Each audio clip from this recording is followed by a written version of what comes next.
سوال یہاں یہ پیدا ہوتا ہے پھر وہ سب اللہ کو مانتے تھے، کیا مطلب کیا مانتے تھے وہ لوگ؟ ان کا شرک کیا تھا؟ کیا کرتے تھے وہ؟ کیوں غلط تھے وہ؟ کہاں وہ غلط گئے؟ اور ان کے بتوں کی حیثیت کیا تھی ان کے نزدیک؟ کیا وہ اللہ کے برابر ان کو مانتے تھے؟ کیا اللہ سے بڑا وہ مانتے تھے ان کو؟ وہ ان کو اللہ سے بڑا یا برابر نہیں مانتے تھے، اللہ کو سب سے بڑا مانتے تھے، وہ اللہ اکبر مانتے تھے۔ مشرکین اس بات کو مانتے تھے۔ دیکھیے ان کا شرک کیا تھا۔ اللہ تعالیٰ فرماتا ہے وَيَعْبُدُونَ مِن دُونِ اللَّهِ مَا لَا يَضُرُّهُمْ وَلَا يَنْفَعُهُمْ، وہ اللہ کے سوا دوسروں کی عبادت کرتے ہیں، ایسوں کی مَا لَا يَضُرُّهُمْ وَلَا يَنْفَعُهُمْ، جو نہ ان کو نقصان پہنچا سکتے ہیں نہ کوئی فائدہ پہنچا سکتے ہیں۔ اور کیا کہتے ہیں؟ ان کی حیثیت کیا ہے؟ کیوں عبادت کرتے ہیں ان کی؟ وَيَقُولُونَ هَؤُلَاءِ شُفَعَاؤُنَا عِنْدَ اللَّهِ، ان کا سٹیٹس کیا تھا بتوں کا؟ ان کی حیثیت کیا تھی بتوں کی؟ کہتے تھے یہ جو ہمارے بت ہیں یہ اللہ کا بدل نہیں ہے، یہ کیا ہیں؟ ہؤلاء شفعاؤنا عند اللہ، یہ اللہ کے پاس ہمارے سفارشی ہیں، یہ اللہ کے پاس ہمارے کیا ہیں؟ وسیلے ہیں۔ تو وہاں بھی وسیلے والا شرک تھا، وہ ان کو اللہ تک پہنچنے کا ذریعہ مانتے تھے، منزل اور مقصود نہیں مانتے تھے۔ مقصود کس کو مانتے تھے؟ اللہ کو۔ اب بتائیے بڑا چھوٹے کے پاس سفارش کرتا ہے کہ چھوٹا بڑے کے پاس سفارش کرتا ہے؟ ذرا مانو نا اس کو، ذرا دے دو اس کو، تو کون کرتا؟ یہ ایسا بولنے والا کون رہتا ہے؟ چھوٹا کہ بڑا رہتا ہے؟ یہ چھوٹا رہتا ہے۔ وہ بتوں کو چھوٹا مانتے تھے، اللہ کو بڑا مانتے تھے کہ اللہ کے پاس یہ کیا کریں گے؟ سفارش کریں گے تو اللہ دے گا، یہ اللہ کے پاس ہمارے بت سفارش کریں گے تو اللہ دے گا۔ کہتے تھے ہؤلاء شفعاؤنا عند اللہ، یہ اللہ کے ہاں ہمارے سفارشی ہیں، ہماری طرف سے اللہ کے پاس سفارش کرتے ہیں۔ اللہ نے فرمایا قل اتنبئون اللہ بما لا يعلم فی السماوات ولا فی الارض، کیا تم اللہ کو ایسی انفارمیشن دے رہے ہو کہ آسمان و زمین میں جس کا وجود ہی نہیں ہے؟ یعنی تم بتا رہے ہو کہ اللہ کی سفارشی ہیں، اللہ کو تو نہیں معلوم ایسے کوئی سفارشی اللہ کے ہیں، اللہ نے ایسے کوئی سفارشی نہیں بنائے، تو اللہ کو اللہ کے علم میں ایسے کوئی سفارشی ہے نہیں۔ اور جو چیز اللہ کے علم میں نہیں ہے وہ وجود میں ہے، اللہ کو معلوم نہیں اور ہے، ارے یہ بھی رہتا اللہ کو نہیں معلوم، ایسا ہوتا؟ نعوذ باللہ۔ اللہ نے فرمایا اللہ کے علم میں ایسے کوئی سفارشی ہے ہی نہیں، نہ آسمانوں میں نہ زمین میں۔ کوئی بھی اچھا زمین میں نہیں، آسمان میں تو ہے نا، آسمان میں بھی نہیں ہے، ایسے کسی سفارشی کا وجود نہ آسمانوں میں ہے نہ زمین میں ہے۔ سبحانہ وتعالی عما یشرکون، اللہ نے کیا فرمایا؟ اللہ پاک ہے ان کے اس شرک سے جس میں مبتلا ہیں۔ یعنی اس کو ایسے سفارشی بنانا، اس کو اللہ نے کیا قرار دیا؟ شرک۔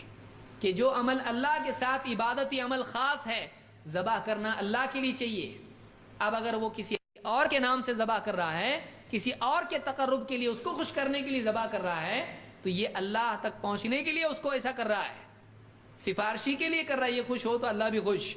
لیکن ایسا عمل کیا ہے؟ اللہ نے کہا کہ سبحانہ تعالی عما یشرکون، اللہ ان کی شرک سے پاک ہے۔ اللہ تعالیٰ نے ایک جگہ فرمایا، یہ سورہ یونس کی آیت ہے، سورہ زمر میں اللہ نے فرمایا ام اتخذوا من دون اللہ شفعاء، کیا انہوں نے اللہ کے سوا سفارشی بنا رکھے ہیں؟ قل اولو کانوا لا یملکون شیئا ولا یعقلون، تم ان سے کہو کہ کیا یہ کسی چیز کے مالک نہ ہو تب بھی ان کو سفارشی بنائیں گے؟ یہ عقل نہ رکھتے ہوں، کچھ سمجھتے نہ ہو تب بھی ان کو سفارشی بنائیں گے؟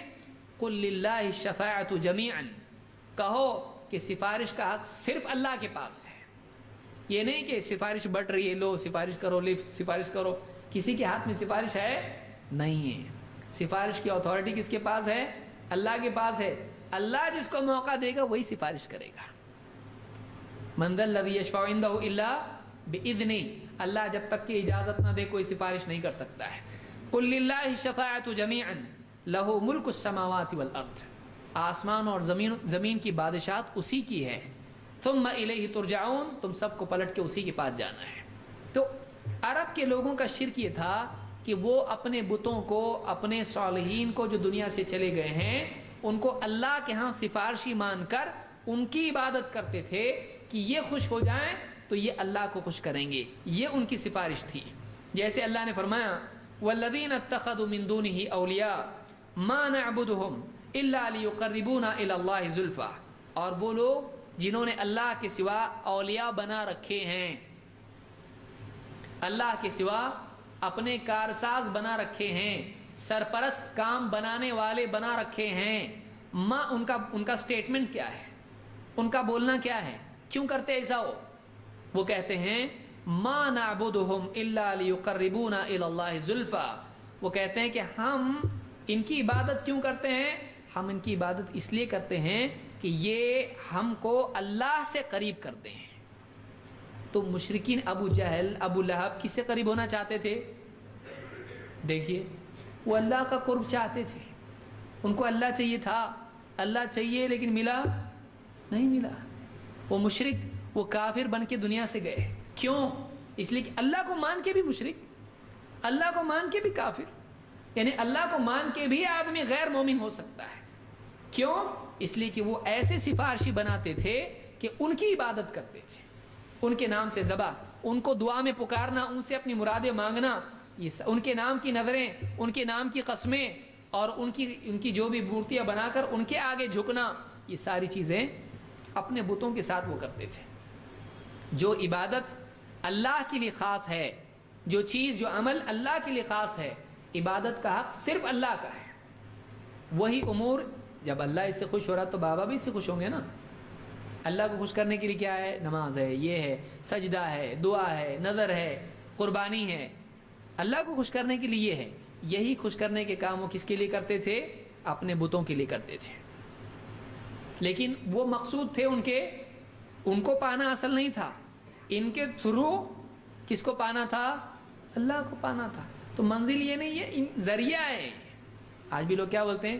ارے یہ ہم کو اللہ تھوڑی مانتے ہیں، ہم کو کیا سمجھ رہے تم لوگ؟ ہم کو اللہ مانتے ہیں، ان کو نہیں، ہم کو اللہ نہیں مانتے۔ اللہ تو اللہ ہے بھائی، پھر یہ کیا ہے؟ ارے یہ ذریعہ ہے بھائی، اللہ تک ڈائریکٹ تھوڑی پہنچ سکتے ہیں، اللہ تک ڈائریکٹ تھوڑی پہنچ سکتے، یہ ذریعہ ہے، سمجھے نہیں تم؟ یہ ذریعہ ہے۔ اب کنویں میں پانی نکالنا تو کیسے چلتا؟ آپ خود جاتے پانی لینے کے لیے، ڈول سے لیتے آپ، تو یہ لوٹا ہے کیا ہے؟ آپ سوچئے کیا مقام بنایا اولیاء کا، ان کو ڈول بنا دیا۔ بولے بلڈنگ میں اوپر جانا ہے، 100 منزل کی بلڈنگ اگر ہے، کیا کرنا ہے؟ لفٹ میں جاتے نا اوپر، تو لفٹ ہے، یہ لفٹ ہے، یہ لفٹ اوپر بھی جاتی اور نیچے بھی آتی، نیچے بھی لاتی ہو۔ سیڑھی ہے، بولے سیڑھی ہے، سیڑھی سے چڑھ کے اوپر جاتے، سیڑھی پہ پاؤں دے کے اوپر جاتے، سیڑھی نیچے رہتی ہے، اوپر جاتا۔ ایسا اولیاء کا مقام ہے، نعوذ باللہ۔ کہ اولیاء یہ دیکھا اس نے، سیڑھی جب ان کو بنایا، سیڑھی پہ چڑھ کے آدمی کہاں جاتا؟ اوپر، تو یہ اوپر ہو گیا تو سیڑھی کہاں ہے ابھی؟ تو اولیاء نیچے اور یہ اوپر، ایسا ہوتا؟ عقل ہے اس کو؟ یہ اولیاء کی تعظیم ہے کہ ان کی تحقیر ہے؟ اولیاء کو کیا بنایا اس نے؟ پاؤں دے کے اوپر جانے کی سیڑھی؟ دماغ چلتا تو کیسے چلتا دیکھیے، الٹا چلتا۔ تو یہاں پر وہ لوگ بھی ایسے تھے، ان کا بھی کہنا کیا تھا؟ ہم ان کی عبادت صرف اس لیے کرتے ہیں کہ ہم کو اللہ سے کچھ اور قریب کریں۔ وہ اللہ کے قرب کے لیے ان کو شریک کرتے تھے اللہ کے ساتھ میں۔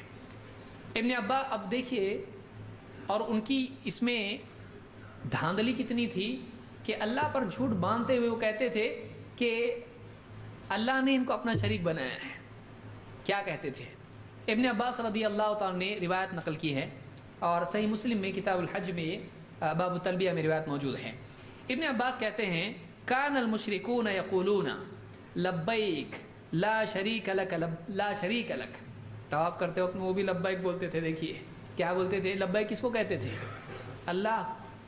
کان المشرکون یقولون، مشرک کہتے تھے طواف کرتے وقت میں، لبیک لا شریک لک، لبیک اے اللہ تیرا کوئی شریک نہیں، لبیک لا شریک لک، اے اللہ لبیک تیرا کوئی شریک نہیں۔ فیقول رسول اللہ صلی اللہ علیہ وسلم ویلکم قد، جب ان کو دیکھتے اللہ کے نبی صلی اللہ علیہ وسلم بول رہے اسٹیٹمنٹ لبیک لا شریک لک، آپ کہتے برا ہو تمہارا، اب رک جاؤ، بس اس سے آگے مت بولو کچھ، کیونکہ آپ کو معلوم تھا اس سے آگے کیا بولنے والے ہیں۔ آگے کیا بولتے تھے؟ پھر اس کے بعد تیرا کوئی شریک نہیں ہے، لیکن الا شریکن ہوا لک تملکہ وما ملک، ہاں سوائے اس شریک کے جس کو تو نے شریک اپنا بنایا ہے، لیکن کیسا شریک ہے وہ؟ تملک ہوا ما ملک، تو اس کا مالک ہے اور وہ جس کا مالک ہے اس کا بھی تو ہی مالک ہے اللہ. یعنی اس شریک کو، وہ اللہ کو کیا سمجھتے تھے؟ اس شریک کا مالک. یہ جو بت ہیں ان کا مالک کون ہے؟ سب کا مالک ایک. وہ مانتے تھے، وہ مانتے تھے یہ سب بندے ہیں اور یہ اللہ نے اپنے لیے مقرر کیے کہ اللہ تک پہنچنے کے لیے کیا ہیں؟ شریک ہیں. تو وہ کہتے تھے لبیک لا شریک لک، اللہ تیرے کوئی شریک نہیں ہے. ہاں ایسا شریک ہے جس کا تو مالک ہے، اور وہ جس کا مالک ہے اس کا بھی تو ہی مالک ہے. اب سوچئے ایسا شرک ان کا تھا. یعنی وہ اللہ کو سب سے بڑا مانتے تھے کہ نہیں مانتے تھے؟ پھر بھی وہ مشرک تھے. اللہ کو مان کے، اللہ کو سب سے بڑا مان کے اور اپنے سارے بتوں کا مالک مان کے بھی وہ مشرک تھے. اس کو امام مسلم نے روایت کیا ہے. کہتے ہیں کہ یقولون ھذا وهم یطوفون بالبیت، وہ کعبہ کا جب طواف کرتے تھے اس وقت میں، وہ طواف بھی کرتے تھے کعبہ کا دیکھیے، اور اس وقت میں لبیک اللہم لبیک کہتے تھے.